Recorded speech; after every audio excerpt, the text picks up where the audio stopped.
This is to fix the LE code. So right now there is no LE code because I turned it off and turned it back on. But what you're going to do is when you're getting that LE code, you're going to test to see if this spins freely. If a sock or something gets stuck in between the drum and the outer shell, it's not going to allow it to spin. And right now I'm using very little power to spin this. So that means that there are no obstructions. It spins freely. There are no obstructions. And when I was testing it, it kind of gave me a little grinding noise, but right now I don't hear the grinding noise. So it's clearly the something in the back. I'm going to show you how to do it right now to test it out. When you're testing the hall sensor, you're going to need to get an electric tester, a voltmeter, and I highly recommend if you don't have a voltmeter in your house, you really should get one. They are a lifesaver in situations like this. So a voltmeter will cost you maybe anywhere from $14 to $100, but this one is about a $45 voltmeter. You can check the plugs in your house for the GFI outlets. You can check for continuity, and this thing is going to come in a clutch right now. So this is my new hall sensor, and this is the old hall sensor.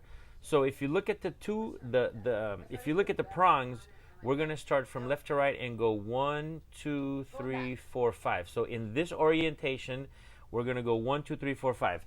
So we're going to test the leads to see what happens. So the first one on the bad sensor here. So if I check lead number 1 and lead number 5, I'm going to get a ohm reading of 9.65. That's a resistance reading.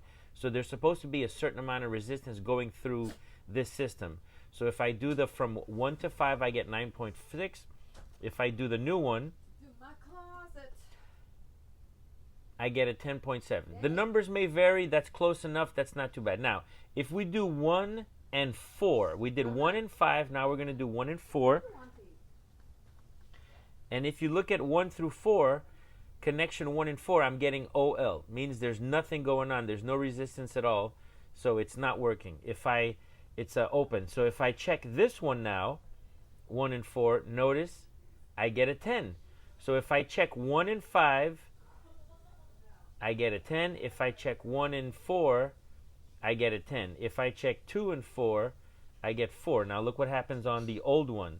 1 and 5, 9. 1 and 4, it's not working. And 1 and 2 and 4, not working. So this was the culprit in this whole thing. This piece right here cost about $12. That's all it cost me to fix my machine. So this on top of a voltmeter that I already had that cost maybe 45 bucks, that's all I needed.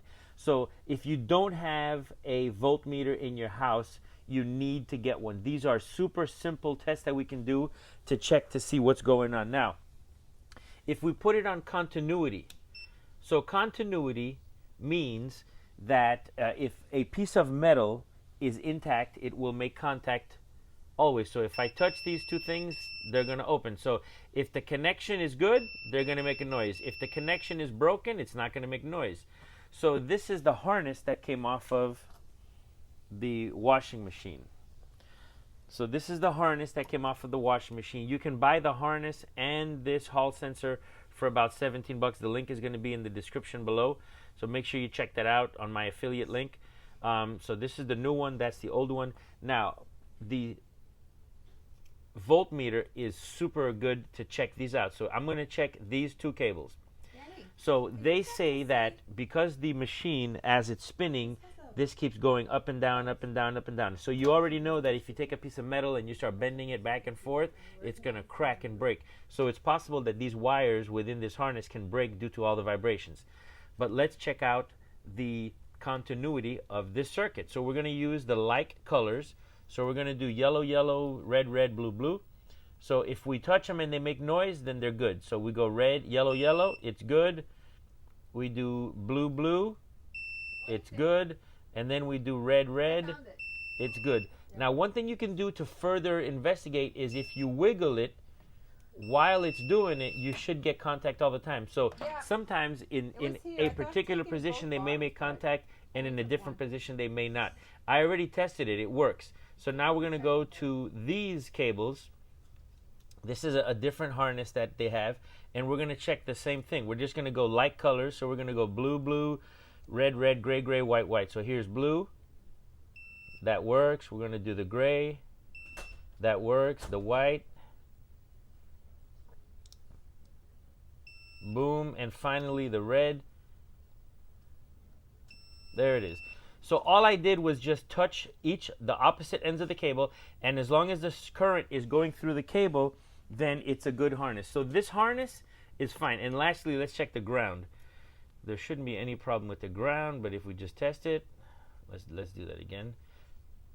Boom, it's working. So folks, a visit from your local guy to come fix your machine is about $85. For $45 you could buy this. For $8 you could buy this. For $11 or $17 you can buy all of it. So I'm just spending or saving so much money. Now let's put this thing together. First thing you want to do is you want to disconnect your washing machine. This is the back of the LG washing machine. First thing you want to do is disconnect it. You're going to see 4 screws. One here, one here, one here, and one here. That's it. It's just 4 screws. And in order to take this cover off, you're just going to lift it. See, I'm just lifting it and it pops right out. Super easy. Now we're left with this. This is the magnet of your motor. You can see the motor inside. The stator stays in there. It doesn't go anywhere. But we're going to remove this in order to remove the stator in order to get to the Hall sensor. So all the wires are connected to here. They're wired into the machine. There's a little harness down here that it's connected to. It goes zip tied to this, so you're going to have to get a zip tie, and then it kind of routes itself across here into there and then up here. So the same way I take it apart is how you're going to put it back together. I recommend that the motor will spin if you use a wrench or a ratchet. The motor will spin, but if you use an impact gun on reverse, it comes off really easy. There is Loctite on here, so you want to make sure that the Loctite, it has to break the Loctite. So you can either have someone hold this down and push the ratchet real quick, or you can use one of these, and in a couple of clicks it'll come off real fast. Here we go. There it is, done. So initially I thought that these gears were grinded off because it was making kind of a grinding noise. So I thought that I was going to have to buy one of these new, but you know what? This is metal on metal, and it's really hard to strip that gear. So it's not that. And I was thinking that the drum inside the washing machine has to be able to run freely. If it runs freely, then you know that it's a problem that you have back here. And they say that 90% of the time it's the Hall sensor that's bad. So I've checked everything, the harness, the sensor. I ran my hand inside the tub. Everything goes really smooth. It flows freely, so I knew it wasn't that. And then when I ran it, all it did, the motor just kind of jiggles. The motor just kind of goes like this. It goes just like that. It just doesn't make the sound effects, but it just jiggles like that. Leave it like that, so hopefully I can pull this out. So this, you just have to jiggle it a little bit. It is magnetic, so it is kind of stuck. So you have to pull on it, tug on it a little hard in order to get it unstuck. Just kind of shimmy it, shimmy it, shimmy it, and it'll come out. It's stuck. It's magnetic, okay? And this is all this is. Look, that's it. So this you could put it aside. It doesn't matter what orientation you put it in. Just put it back. Now you're going to use a 10mm ratchet. You're going to take a 10mm ratchet and remove these. We need to take the stator off in order to check to make sure that the Hall sensor is here, and I'll show it to you. We're going to install it, and by uninstalling it, or by installing it, you'll know how to install it. So you need to take these screws out. Obviously, you see I already took them out, but this is just so you can see how easy it is. It's not that hard, people. You don't need a lot of tools. The only fancy tool that I have here is my electric tester. That's it. When you're removing the stator, before you take the stator all the way out, you want to take these 2 little screws off. This will allow the harness to bend and come out freely without you breaking it. All right, so make sure that when you're taking the stator off, that you remove these 2 screws here. You want to take off these 2 screws so that you can take, this will fold over. I'll show you right now. And I'm kind of in some tight quarters, so forgive the appearance. of this, but I just want to show you guys that you can do it. All this is possible, man. This is so easy. All you need is that electric tester. Every household should have one. That's going to be the title of my video. If you don't have an electric tester, you're missing out. So all I've used is a 17 millimeter to take off this nut and a 10 millimeter to take off these right here. Make sure you watch the video all the way through before you try this. It's super easy, guys. Just make sure you put it back. Let's do it. All right, so the stator, the last screw on the stator is about to come out.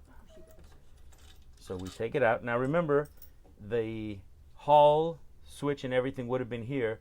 So I would have taken this and bent it down like that. And then my Hall switch, my switch would have been here with the Hall switch. It goes in like this, okay? You see there are those 3 little raised notches right here.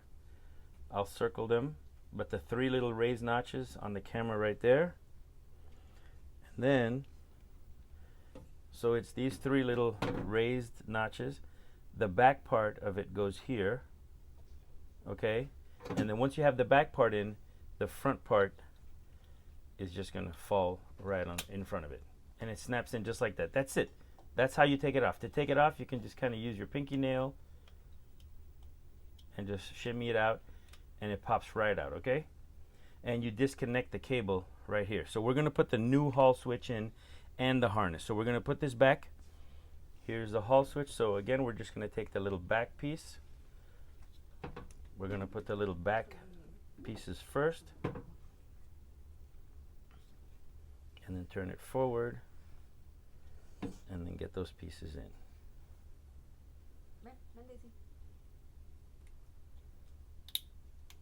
Or maybe it doesn't matter, it just snaps in. As long as they're all in there, you're good to go. That's it, it's in.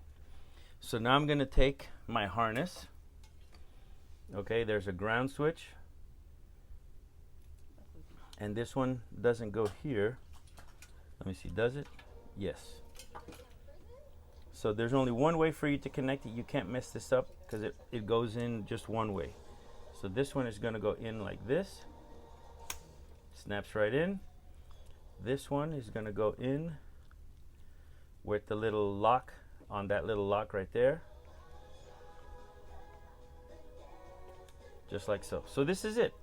My Hall switch is on and this switch is on. Now, with the same electric tester, I'm not gonna show you, but with the same electric tester, if you were to take this out and do the ohms and you touched each pair, you could do the yellow with the blue, red with blue, blue with yellow, red with yellow, yellow, blue. If you just touch all 3 of them, one at a pair at a time. So you're gonna do yellow, red, yellow, blue, and red, blue, red, yellow. As long as you get a reading, you're good. If you get no reading, then your stator is bad, and it's very hard to break this stator. Your ground screw is gonna go right here on the metal piece. That's where the ground goes. It has to go on a metal piece. So your ground screw, this green one, is going to go right here with a lock, a thread lock. And the position that it goes in case you forgot, is always around 7:30, 8 o'clock, okay? So this goes here like this. It's going to go 7:30, 8. And remember, wherever these screws are with the harness, that's where it's going to go. So everything should fall right back into place just like this. All right, so now we're going to put the screws in. You can start off with the top screw first, or the bolt. Just get that in there, get it finger tight. And when you tighten these, don't just tighten them 1, 2, 3, 4, 5, 6. Don't do that. You're gonna do 1, 4, then 6, and 3, and 5, and 2. And before you start a project, remember to take pictures of your project so that you know how to put it back together, just in case you're one of those people that can't remember. Bolts are in, now let's tighten them. And we're just gonna go nice and snug, and we're doing opposites. Okay, so now let's just tighten them one more time. That's tight, and we're gonna do opposites. You don't want to over tighten it, but you don't want to under tighten it either. This thing has to be moving. So get it nice and snug. There you go. Okay, perfect. Now that we have that, the ground screw is going to take, is this right here. It's got that little lock washer on it. That's where your ground screw, that's going to be using the ground screw. And it happens to be a Torque, a T20. And that one goes down here. So let's hook that one up, and it goes in from the outside.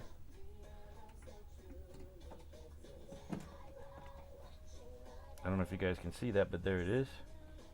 I'm putting down my ground screw.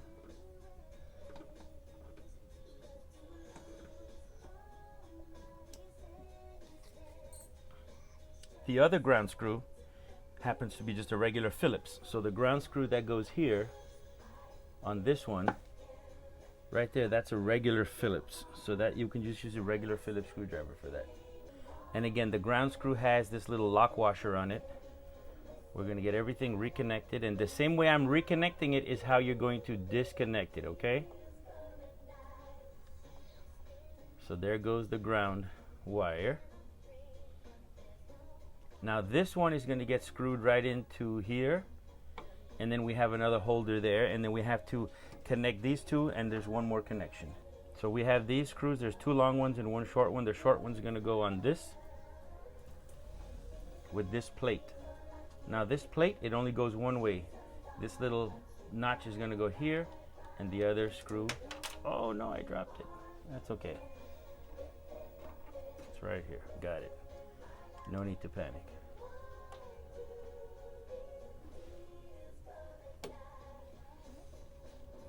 It goes in just like that.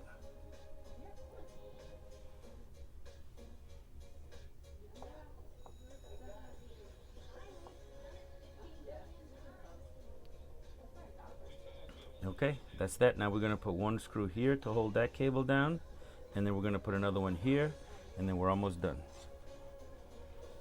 You should be able to see it from this angle here.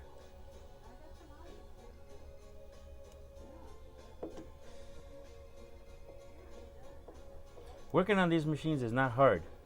You don't need to know a lot, but that's why these YouTube videos are super important. And by the way, if you like these YouTube videos, remember to like, share, and subscribe and hit the notification bell so you know when I'm making the next content. This video, it just might help you. Okay, so that is it for the harness. The harness is in, everything is connected, the hall sensor is connected. Now we can put the motor cap back on. We're going to do all that before we start anything else. So here we go. Just kind of snap in. Be careful with your fingers. And now we're just going to gently, it's kind of the same way we put it in. There you go. Now this is also a good time to check your shock absorbers to make sure your shock absorbers are working. If they're not, then you might have to get some. Those shock absorbers are going to help a lot. And so if you need them, this is when to change them. And if you're going to buy them, you need to buy a whole new set. Don't just buy one. You want to change all of them. So if your machine isn't kind of working the right way, you can get some new ones. Don't forget to put this bolt back. So you do want to put some Loctite on it before you put it back in, because the reason you need the Loctite is because this thing spins both left and right, and if it spins the opposite way, it could potentially loosen itself. So that's why you want to put the Loctite on here, okay? All right, now that's the bad one. Here's the zip tie. I got me a zip tie right here, and we're going to connect the zip tie. Goes right in here.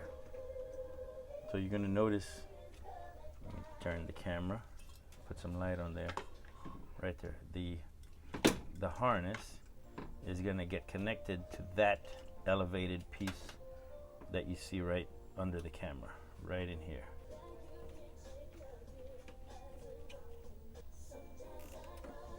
I'm not going to tighten it all the way because I want to connect these first, and once I connect it, then I'll make the secure. And there's also this plastic shroud that you have to put on with the zip tie after, and that just protects against water.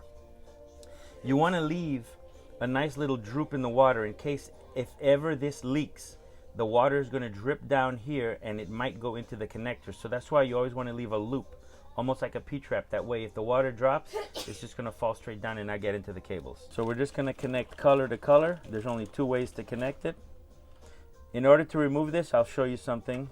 There's a little piece that you have to take out in order to get rid of it. Let me see if I can do this with one hand. There it is. Yeah, that one was a little tricky. But there's also this little piece that goes on front of it here. Don't take it out like I did. You don't need to take it out. That's to keep the wires. That's to take the wires out. Don't do it. There it goes. Make sure it snaps. Okay, good. That's connected. Now we're going to do the last connection. And again, there's only one way to connect it. You have your hook. That's going to go with that little hook right there. So just get it, point it in the right direction. There you go. It's snapped in, and now we protect it back. And you can go as low as you can go. And I'm going to put a zip tie. It had a little wire tie, but I'm just going to put a zip tie instead. And now that this is done, now that that's done, I'm just going to tighten it up. And I'm going to tighten this bottom one up too. Remember, you want to leave yourself a little bit because this is going to move and that wire moves with it. So that's it. I'm all done. All right, folks, I've put the back together. I've made sure I put everything. Now we're going to test it out so we have it on. We're just going to pick any cycle and let's see what happens. Before, the motor used to shake a little bit, and now I've put the new sensor in it. Let's see. Come on, baby. Too, but I'm like, whatever. You know what? I don't want to. I'm gonna be a wimp today. There it goes. It wasn't doing that before. You see, before the motor was just kind of jiggling, just a little bit, and now it's going through it all the way. All right, guys. So this video was to show you how to fix the LE code, and I highly recommend, like I said, get yourselves an electric tester. It's super important. They're super cheap, and that electric tester saved me a bunch of money, and I hope it saves you a bunch of money too. My washing machine is working now. It was only down for 2 days because I had to wait for the parts to come in, but 90% of the time the Hall sensor what causes it. This is a success. So don't forget to like, share, subscribe, leave any comment below, and we'll see you guys on the next video.